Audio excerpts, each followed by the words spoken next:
Hello friends, कैसे हो आप सब। आपका हमारे चैनल भारद्वाज प्रोडक्ट्स में स्वागत है। मैं हूं विशाल भारद्वाज और चलिए लेक्चर स्टार्ट करते हैं।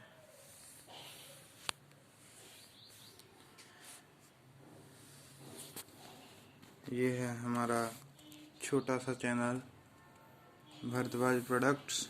इसको लाइक कीजिए, शेयर कीजिए एंड कमेंट कीजिए।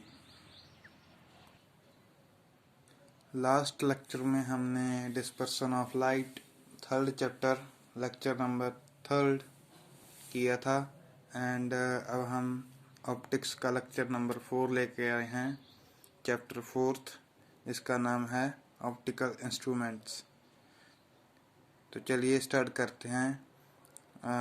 आपकी जानकारी के लिए बता दूं, इसमें हम जो 3 केसेस होते थे, simple microscope, compound microscope and astronomical telescope, वो करेंगे। तो चलिए स्टार्ट करते हैं। जैसे कि आप स्क्रीन पर देख सकते हैं, आर्टिकल को करने का बढ़िया मार्क्स ले आने के कुछ पॉइंट्स होते हैं जो आपको हमेशा ध्यान में रखने हैं। पहले तो उसे हमने किस तरह से प्रिपेयर करना है भी एग्जामिनर को अच्छा लगे। ठीक है, आज हम इस वीडियो में आपको वो ही बताएंगे। तो चलिए स्टार्ट करते हैं। पहले हमारा है सिंपल माइक्रोस्कोप। इसके यूज़ के बारे में देखिए। इसका यूज़ क्या है? This is use to magnify small objects. ठीक है, ये इसका यूज है। ये देखिए, इसका यूज है मैग्नीफाई स्मॉल ऑब्जेक्ट्स। ये स्मॉल ऑब्जेक्ट को मैग्नीफाई करता है, मतलब बड़ा करता है। ठीक है, इसके बाद हम लिखेंगे प्रिंसिपल। प्रिंसिपल क्या है? When object is placed on optical focus and, ये नहीं है, and optical centre of convex lens is virtual erect magnified image is formed on the same side of mirror. ठीक है, the position of object is adjusted by adjust such as image is formed at least distance of distinct vision. ठीक है, इसमें हमने बताया है कि जब ऑब्जेक्ट रखी जाती है optical focus and optical centre के बीच में, तो उसकी इमेज कहाँ और कैसे बनती है। जैसे कि आप देख पा रहे होंगे,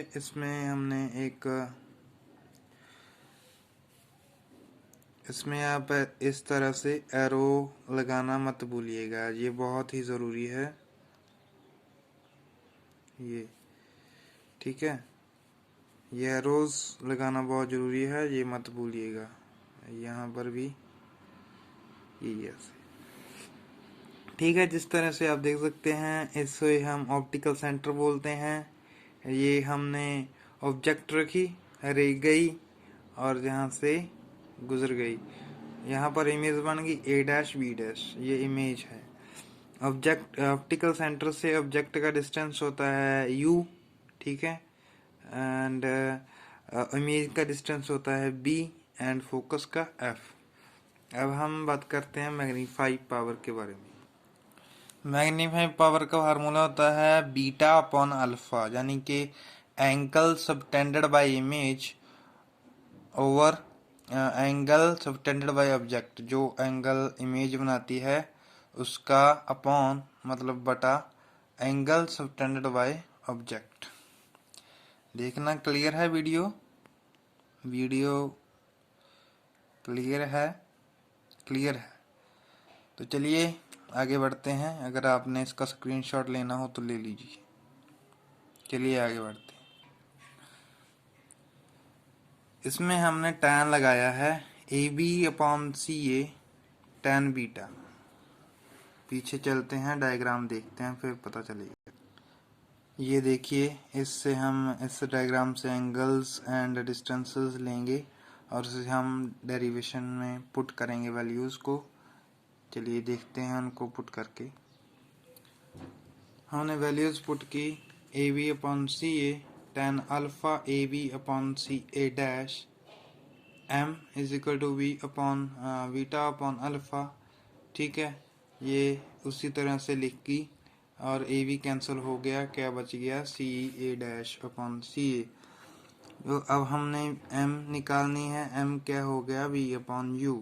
ठीक है, -1 upon minus U plus +1 over v upon is equal to 1 upon f, v is equal to -d।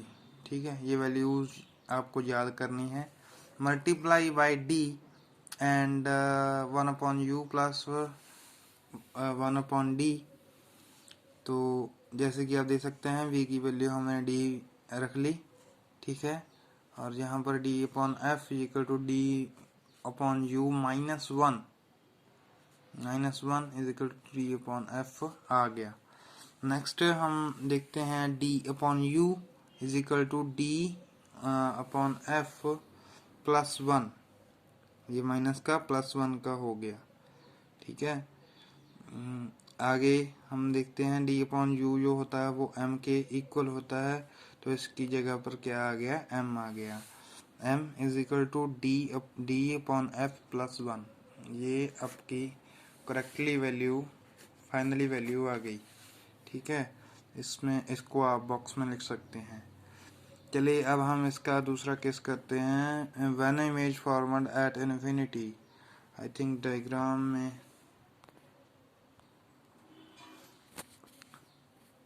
Diagram देखें, डायग्राम में आपको क्लियर करके दिखाता।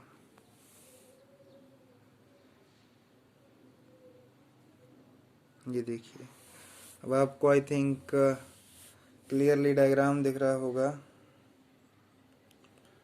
असल में जब आप ये डेरिवेशन करें उससे पहले मेरी सलाह है भी आप डायग्राम्स को अच्छे से बनाकर देखना।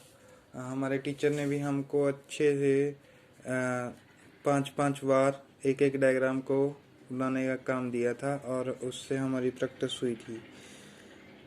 ये डायग्राम देख सकते हैं आप, ये सी है, ये ए बी ऑब्जेक्ट हमने रखा। ठीक है, ये रह गई यहाँ से, एरोज लगाना मत भूलिएगा, और एक यहाँ से ऑप्टिकल सेंटर में से जा रही है। ये U हो गया और ये D हो गया। ठीक है, इसमें हमने V की वैल्यू D भरी थी, इसलिए ये B is equal to D। ठीक है, इसमें जो रे है वो इमेज नहीं बनाती, वो क्या करती है, ऐसे सीधे ही निकल जाती है, वो ऐसे सीधे निकल जाती है, इमेज दूसरी रे बनाती है। तो चलिए इसके बारे में भी बात करते हैं। ये देखिए, मैग्नीफाइंग पावर का फार्मूला हमने लिखा, यहाँ पर हमने tan यूज़ किया। ठीक है, tan beta upon tan alpha, उसी तरह से वैल्यूज को हमने लिखा, इसमें ए बी कैंसिल हो गया, और यहाँ पर -d अपॉन डी एफ लिखा था, माइनस कट गई, d अपॉन एफ हो गया। तो आंसर क्या आया, m is equal to d upon F. अब हम इसके यूजेस की बात करते हैं। ये jewelleries and watch makers use convex lens to of small focal length to see small part. ठीक है, जो ज्वेलरीज होते हैं, सोनार होते हैं, वो यूज़ करते हैं इसका, और जो घड़ी की दुकानें होती है जिनकी, वो यूज़ करते हैं स्मॉल पार्ट्स को देखने के लिए। ठीक है, स्मॉल फोकल लेंथ के कारण। Use science lab to watch sides and vernier calliper. Science lab में, फिजिक्स की लैब में स्पेशली वर्नियर कैलिपर नाम की डिवाइस है, उसमें इसको यूज़ किया जाता है। तो चलिए आगे बढ़ते हैं। आगे का केस है कंपाउंड माइक्रोस्कोप। इसका use to see extremely small objects which can not seen with naked eye. ये जो है कंपाउंड माइक्रोस्कोप, ये उन चीज़ों को देखने के लिए यूज़ होती है जिसे हम नेक्ड आई से नहीं देख सकती। तो चलिए, हमने पहले यूज लिखा, उसके बाद प्रिंसिपल लिखेंगे, उसके बाद डायग्राम, फिर कंस्ट्रक्शन, फिर डेरिवेशन। ये एक बेस्ट मेथड जो है वो माना गया है। मैं इसी हिसाब से चलता हूँ और मेरे बढ़िया मार्क्स आए हैं। चलिए प्रिंसिपल करते हैं। When a small object is placed outside the focus of the objective lens, a real inverted magnified image is formed on the other side of the lens. The image is acts on object for eye lens। ये जो line है ये बहुत important है। This image is act as object for eye lens and final image is formed at least distance of distinct vision adjusting by eye lens। ठीक है, ये आपको याद रखनी है। तो प्रिंसिपल हमने लिख दिया, अब हम इसकी डायग्राम देखेंगे। चलिए डायग्राम्स देखते हैं। ये देखिए डायग्राम, हमने डायग्राम बनाई है, हमसे क्लियरली नहीं बनी है, लेकिन आपने डेरिवेशन से पहले डायग्राम की कम से कम 4-5 बार प्रैक्टिस करनी है, बनाकर कॉपी पर देखना है। इससे आप अच्छी डायग्राम ड्रॉ कर पाएंगे। ये देखिए, ऐसे हम देख सकते हैं, ये लेंस है, इसमें 2 लेंस यूज हुए हैं। एक को हम ऑब्जेक्टिव लेंस बोलते हैं और दूसरे को आई लेंस। ठीक है, यहाँ पर ऑब्जेक्ट रखी, यहाँ से रे आई और यहाँ पर इसमें से गुजरी। ठीक है, और ये ऑप्टिकल सेंटर से यहाँ पर इमेज बनी। ठीक है, ऑब्जेक्टिव लेंस ने यहाँ पर इमेज बनाई और जहाँ से जो रे है वो एकदम से यहाँ से ऐसे बंद हो गई। इस पर हमने जो ये हैं इसको हम डॉटेड लाइंस बोल सकते हैं। ये जो डॉटेड लाइंस हैं उस जो हम ड्रा करते हैं, जो हम अपने लिए ड्रा करते हैं, मतलब हम खुद बनाते हैं, लेकिन एक्चुअल में ऐसा नहीं है। तो चलिए, यहाँ पर हमने ऐसे ड्रॉ किया, ये इमेज बनी है डैश बी डैश, ये ऑब्जेक्ट ए बी, ये A double dash B double dash. ठीक है, अगर डिस्टेंस की बात करें तो ऑप्टिकल सेंटर से ऑब्जेक्ट का डिस्टेंस यू नॉट एंड यहाँ से इमेज का डिस्टेंस वी नॉट। ठीक है, यहाँ से यू ई, यहाँ से यू ई आएगा, यहाँ से फोकस का डिस्टेंस, यहाँ पर फोकस है एफ ई और यहाँ वी है इस लेंस के हिसाब से, यहाँ पर डी। ठीक है, अभी हमने इसकी डायग्राम अच्छे से देखी, मैं आपको और क्लियरली दिखा देता हूँ। ये देखिए, पूरी तरह से क्लियरली आपको आई थिंक नज़र आ रहा है। तो चलिए, अब हम कंस्ट्रक्शन की बात करते हैं। कंस्ट्रक्शन में क्या होता है? कंस्ट्रक्शन में हमने वो सब कुछ लिखना होता है जो हमने डायग्राम में दिखाया है। चलिए, यही है, ध्यान से देखिए ना। देखिए, बात करते हैं हम।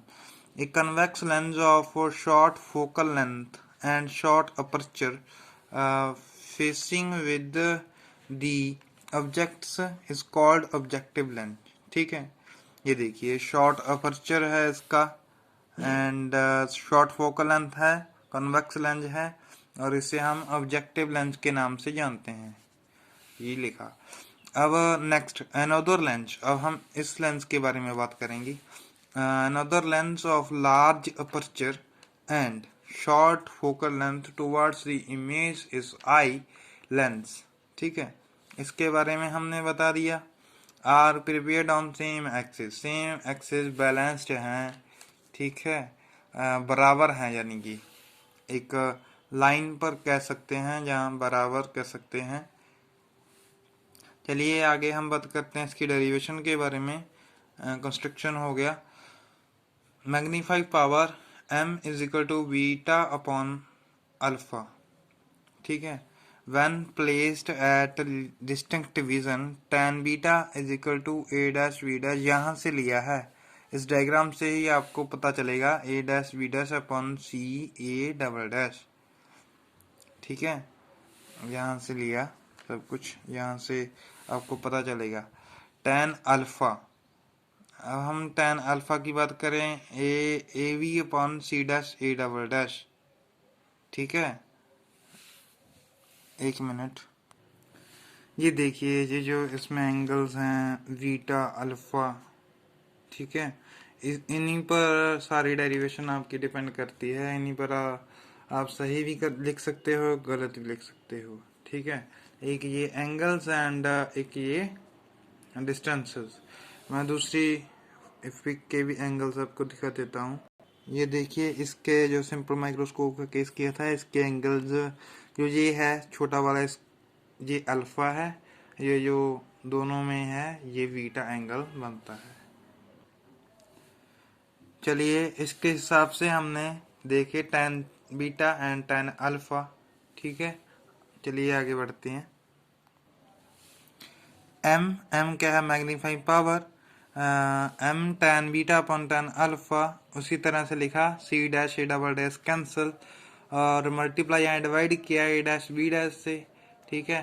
ये v कैंसिल हो गए, m is equal to m not multiply m is equal to v upon u, m not is equal to v not upon u not, m e is equal to v e upon u e, ठीक है। इसे हमने first equation मान लिया from lens फार्मूले के according 1 upon you E plus 1 upon V E is equal to 1 upon F E is equal to minus V E upon you E plus 1 is equal to V E upon F E, 1 minus V E upon F E, V E upon you E, put value and first, ठीक है। ये जो value है ये हमने first में put कर दी जो, तो हमारा ये आ गया m is equal to v naught upon u 1 minus v upon f e, v is equal to d minus d, sorry, m is equal to v naught upon u naught 1 minus d upon f e, v naught 1 plus d upon f e, ठीक है। v naught is equal to f e, ठीक है, v naught is equal to l जिसे हम length of tube कहते हैं, तो m क्या आ गया, minus l upon F E 1 plus T upon F E. चलिए आगे बढ़ते हैं। नेक्स्ट देखिए एस्ट्रोनॉमिकल माइक्रोस्कोप, इसका पहले हम यूज कर लिखेंगे, it is a device use to see heavy far bodies, ठीक है, दूर की जो ऑब्जेक्ट्स हैं उसे देखने के लिए बरती जाती है। ये जो लेंस है दूरबीन कहते हैं ना हम, जिसे दूरबीन होती है ऐसे इस तरह से बनाई होती है बच्चों के खिलौने के लिए, इसमें छोटा लेंस होता है, ये बड़ा, ठीक है, इस तरह से बनी होती है दूरबीन, तो वैसे यूज होती है। इसका प्रिंसिपल क्या है, objective lens forms a real inverted image of distant object which acts as object for eye lens, ठीक है, which is just to find image the least distance of distinct vision, ठीक है। ये डायग्राम है इसकी, देखिए ये आई लेंस है, ये ऑब्जेक्टिव लेंस है, ये अल्फा है, ठीक है।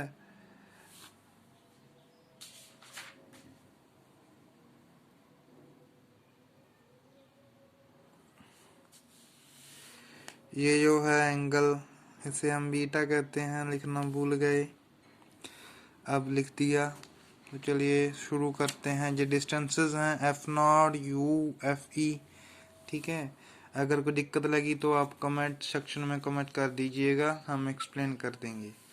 कंस्ट्रक्शन में हमने यही बताया जो हमने ड्रॉ किया है, क्या भाई, it is made up of convex lens of large aperture and large focal length called objective lens. The another convex lens of small aperture of small focal length are called eye lens, ठीक है। m is equal to beta upon alpha tan theta, tan लगाया diagram से देख के, a dash v dash upon c a dash. चलिए next करते हैं हम। चलिए tan बीटा, tan अल्फा हमने ढूंढ लिया, tan बीटा ये है, tan beta the,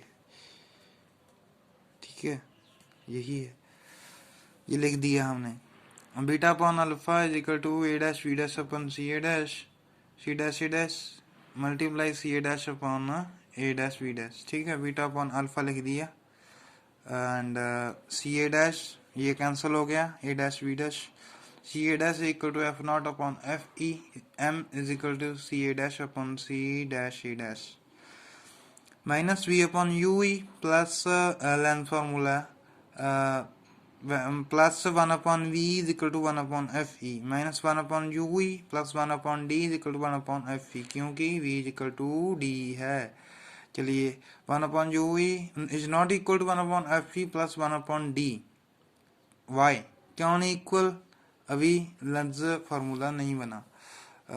1 upon you E is equal to 1 upon F E plus 1 plus F E upon D. ठीक है, एंड आगे हम बात करते हैं M is equal to F not upon F E. ठीक है, 1 upon F E upon D.